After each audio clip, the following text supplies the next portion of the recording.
भवानीपाटना कलाहांडी उत्सव last day दिन का काना है चलो देखौचे। तो हेलो गाइस केनता छो समस्ते सबके मन नमस्ते इटा मोर भाई काना हर मुई चलनो कलाहांडी उत्सव के फास्ट तो आमे सनाना पिरी रेडी कर पलेसु हमर सामान को रूम के तो इने केते बेल तो रेस्ट कोला पर आमे भारी पड़सु कलाहांडी उत्सव देखि जीवा के इनो डेकोरेशन देखि कर तो हमर दिल पूरा गार्डन गार्डन ही जोथिसी। मौसम तो ऐसा लग रहा है दिल गार्डन गार्डन हो रहा है। भोग भी टिके टिके लागुथिसी बोली पकड़ी टिके देखाई पकासु ई डेकोरेशन के देखि कर आमे किछि एंता कहि पारमा। चलो ले चले तुम्हें तारों के शहर में। आरो इटा हला कलाहांडी उत्सव रो एंट्री की तमे मन तो देखि पारथिबो जेते भिड जेते कोइले नै सरी आरो आमे जनता आइसु सेंता देखि देसु जे स्टेज ने अछन मुख्यमंत्री आरो तबे मन तो जानिछो मुख्यमंत्री हो कि जे हो आमे तो भाषण सुनु नै।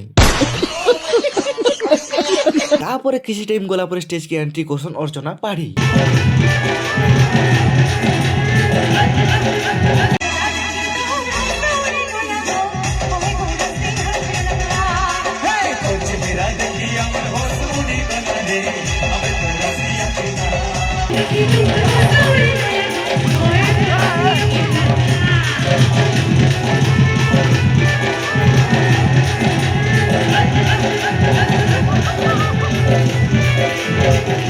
तो आज लगे की नेक्स्ट ब्लॉग रे जल्दी देखा टाटा बाय बाय।